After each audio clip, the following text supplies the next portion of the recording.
Hello students, welcome to my channel. और आज हम एलसीएम और एचसीएफ का पार्ट 2 करेंगे। ठीक है, पार्ट 2। और इसमें आज हम महत्तम समापवर्तक या हाईएस्ट कॉमन फैक्टर के बारे में जानकारी प्राप्त करेंगे। और पार्ट 1 में हमने लघुत्तम समापवर्त लीस्ट कॉमन मल्टीपल के बारे में पढ़ा था। तो चलिए आज हम पढ़ते हैं महत्तम समापवर्तक के बारे में। तो महत्तम समापवर्तक, देखिए महत्तम समापवर्तक क्या होता है। इसे जो है हाईएस्ट कॉमन फैक्टर या एचसीएफ भी कहते हैं। तो दो या दो से अधिक संख्याओं का महत्तम समापवर्तक या मासा वह महत्तम संख्या, महत्तम मतलब बड़ी संख्या होती है जिससे दी गई संख्याएं पूर्णतः विभाजित हो जाएं। ठीक है, तो दो या दो से अधिक संख्याओं का अगर हम मासा प्राप्त करें तो मासा क्या होगा? मासा वह बड़ी से बड़ी संख्या होगा जो दी गई संख्याओं को पूर्णतः विभाजित कर दे। जैसे मैंने मान लो लिया है 4 और 8। ठीक है, ये दो संख्याएं ली हैं और अगर हम इनका मासा निकालें तो मासा कितना होगा? देखिए मासा कैसे निकालेंगे, 4 का 8 में भाग देंगे तो 4 दूनी 8। ठीक है, और जिस संख्या से जो है ये संख्या कट जाए पूरी पूरी, वही संख्या जो है मासा होती है। तो देखिए 4 से ये 8 पूरा पूरा विभाजित हो गया। अब 4 को 4 से विभाजित करके देखते हैं तो 4 एकम 4। तो कहने का मतलब 4 से और 4 से ये दोनों संख्याएं विभाजित हो गई हैं। तो इसका मतलब 4 और 8 का एचसीएफ यानी मासा क्या होगा? वो होगा 4। तो 4 सबसे बड़ी संख्या है जिससे 4 और 8 विभाजित हो जाएगा। ठीक है, तो इसी तरह से जो है मासा होता है। तो चलिए अब इसके बारे में कुछ और प्राप्त करते हैं जानकारी। तो मासा ज्ञात करने की विधियां, देखिए मासा ज्ञात करने की दो विधियां होती हैं। पहली विधि होती है भाग विधि और दूसरी विधि होती है गुणनखंड विधि। तो भाग विधि पहले देखते हैं। मैंने मान लो संख्याएं ली हैं 8 और 16 है और मैं पूछूं कि इसका मासा क्या होगा। तो देखिए भाग विधि में क्या करते हैं, जो छोटी संख्या होती है वो उससे बड़ी संख्या में भाग देते हैं। तो इसमें दो ही संख्याएं हैं तो हम 8 का भाग 16 में देंगे। तो 8 का भाग 16 में देंगे, कितनी बार जाएगा? 8 दूनी 16 है। ठीक है, कितनी बार गया? 2 बार। तो कहने का मतलब 16 में जो है 8 का भाग चला गया। अब 8 में भाग देंगे, किसका देंगे भाई? जिसका भाग जिससे पूरी पूरी संख्या कट रही हो। तो 8 से ये 16 कट रहा है, अब 8 से जो है इसमें जो है भाग देंगे तो 8 एकम 8, ये भी डिवाइड हो गया पूरा पूरा। तो जिन संख्याओं से सारी संख्याएं विभाजित हो जाए वही संख्या मासा होती है। तो 8 से ये 16 भी कट गया, 8 से ये 8 भी कट गया। तो कहने का मतलब यहाँ एचसीएफ यानी मासा क्या होगा? वो होगा 8। ठीक है, अब गुणनखंड विधि देखते हैं। तो गुणनखंड विधि क्या होती है? मैंने मान लो संख्या ली है 2, 6। ठीक है, तो 2 का जो है गुणनखंड करेंगे ये हो जाएगा 2 गुणा में 1, और 6 का गुणनखंड करेंगे ये हो जाएगा 2 गुणा में 3 गुणा में 1। ठीक है, 2 3 6 एकम 6। अब जो है जो मासा होता है, मासा में हमें वही संख्याएं लेनी होती हैं जो कॉमन मिलती हैं। तो यहाँ पर 2 और 2 कॉमन मिल रहा है। ठीक है, तो हमें क्या केवल 2 ही लेना है, बाकी छोड़ देनी है। और लासा में क्या करते थे कि जो कॉमन मिलता था उसको भी लिखते थे और जो कॉमन नहीं मिलता था उसको भी लिखते थे।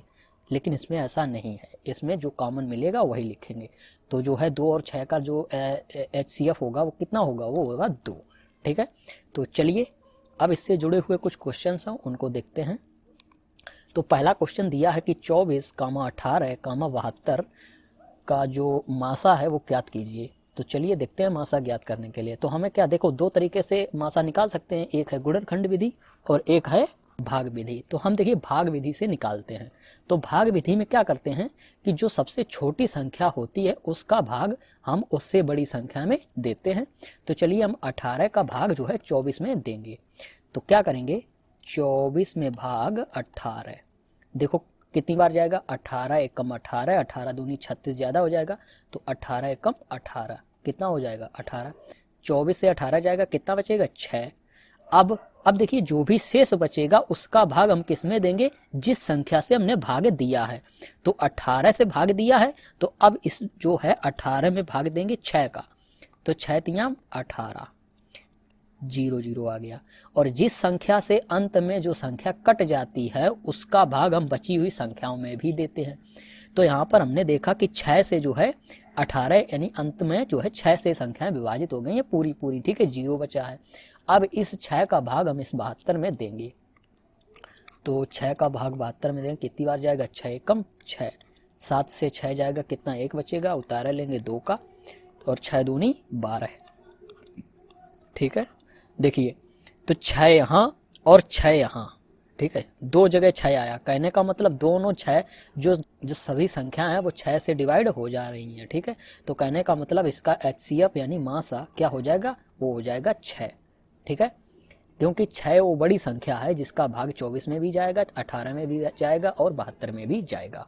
चलिए अगला क्वेश्चन देखते हैं, ठीक है। अगला क्वेश्चन क्या है, अगला क्वेश्चन है 6, 14, 18, 24 का मासा क्या होगा, ठीक है। इसको भी देखते हैं, तो इसको भी भाग विधि से करते हैं। तो 6 का भाग 14 में देंगे, तो 6 दूनी 12 है, 14 से 2 जाएगा, कितना बचेगा, 2। अब इस 2 का भाग इस 6 में देंगे, तो 2 तिया में 6, कितनी बार गया, 3 बार, ठीक है, और 2 से पूरा पूरा डिवाइड हो गया। अब कौन सी संख्या बची है, अब बची है 18 और 24। अब इस 2 का भाग 18 में देंगे, तो 2 नेम 18, ठीक है, पूरा पूरा डिवाइड हो गया। अब फिर से 2 से डिवाइड हुआ है, तो अब 2 का भाग फिर से 24 में देंगे, ठीक है, तो 2 एकम 2 और, ठीक है, 2 एकम 2, कितना बचेगा, 0, उतारा लेंगे 4 और 2 दूनी 4, ठीक है,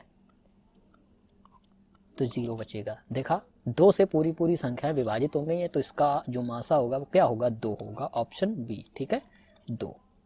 चलिए अगला क्वेश्चन क्या है, अगला क्वेश्चन है कि 9, 36, 108 का मासा ज्ञात कीजिए। चलिए इसका भी मासा निकालते हैं। तो 9 का भाग हम देंगे 36 में, कितनी बार जाएगा, 9 चौके 36, 4 बार गया, 36 से 36 जाएगा 0। 9 से डिवाइड हुई है संख्या, अभी 9 का भाग 9 में तो चला ही जाएगा, अब 108 में देख के देखते हैं, तो 108, 9 एकम 9, ठीक है, 10 से 9 जाएगा, कितना बचेगा, 1, उतारा लेंगे 8 का, 18 हो जाएगा, 9 दूनी 18। तो यहाँ भी 9 से ये संख्या जो है डिवाइड हो गई है पूरी पूरी, तो कहने का मतलब इसका जो HCF होगा वो क्या होगा, 9 होगा, ठीक है, 9 होगा मासा, ठीक है, ऑप्शन बी। अगला क्वेश्चन क्या है, अगला क्वेश्चन देखते हैं। अगला क्वेश्चन है 144, 126, 162 का मासा क्या होगा। तो छोटी संख्या का भाग उससे बड़ी संख्या में देंगे, तो सबसे छोटी संख्या 126 है, तो 126 का भाग देंगे उससे बड़ी संख्या में यानी 144 में, कितनी बार जाएगा, 1 बार जाएगा, ठीक है, तो 4 से 6 जाएगा, नहीं 14, 14 से 6 जाएगा, कितना बचेगा, 8, यहाँ पर कितना रह गया था, 3, 3 से 2 जाएगा 1, और 1 से 1 जाएगा 0।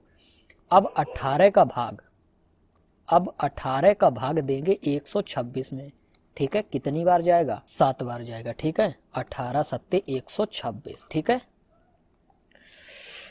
तो 0 0 बचेगा। तो 18 से ये संख्या पूरी पूरी डिवाइड हो गई है, तो अब इस 18 का भाग हम 162 में देंगे जो बची हुई संख्या है इसमें, तो कितनी बार जाएगा, 9 बार जाएगा, ठीक है, 9 बार जाएगा, ठीक है, 18 निम्न 162, ठीक है, तो 0 0 बचेगा। तो देखा 18 से ये और 18 से ये संख्या डिवाइड हो गई है, तो अंत में जो संख्या से डिवाइड होती है सारी संख्या वही उसका मासा होती है, तो मासा क्या हो जाएगी, 18, ठीक है, ऑप्शन सी। अगला क्वेश्चन क्या है, अगला और आखिरी क्वेश्चन 48, 144, 576 का मासा ज्ञात कीजिए। तो चलिए देखते हैं क्या इसका मासा क्या होगा। तो हम छोटी संख्या का भाग उससे बड़ी संख्या में, तो 48 का भाग देंगे 144 में, कितनी बार जाएगा, ये जाएगा 3 बार, ठीक है, तो 3 8 24 की 4 हासिल 2, 3 चौके 12 और 2 14 है, ठीक है, 144, तो 144 से 144 वही 0 बचेगा। तो देखा 48 से ये संख्या डिवाइड हो गई है, और 48 का भाग अगर 48 में देंगे तो डिवाइड हो जाएगा, 1 बार जाएगा, ठीक है। अब इस 48 का भाग हम 576 में भी दे के देखते हैं, तो 48 एकम 48, ठीक है, कितना बचेगा, 17 से 8 जाएगा, 9 बचेगा, 4 बचा, यहाँ 4 से 4 जाएगा 0, उतारा लेंगे 6 का, ठीक है, 96 हो गया। तो 48 दूनी 96, ठीक है, तो 0 बचेगा। अब 48 से ये सारी संख्याएं डिवाइड हो गई हैं, तो इसका ऑप्शन क्या हो जाएगा? सी। तो इसका मतलब इसका मासा 48 होगा। ठीक है, HCF। ठीक है, इस तरह से हमको क्वेश्चंस को करना है। तो ये था पार्ट 2 जिसमें हमने HCF को पढ़ा है। ठीक है, और पार्ट 1 अगर आपने नहीं देखा है जिसमें हमने LCM को जो है समझाया है, तो आपको यहाँ पर आई बटन में क्लिक करके मिल जाएगा। ठीक है, तो आई होप आपको ये वीडियो अच्छा लगा होगा। अगर वीडियो अच्छा लगा हो तो लाइक करें, अपने दोस्तों के साथ इसे शेयर करें, और चैनल पर अगर नए हो तो सब्सक्राइब करें। ठीक है, मिलते हैं अगले वीडियो में, तब तक के लिए जय हिंद जय भारत।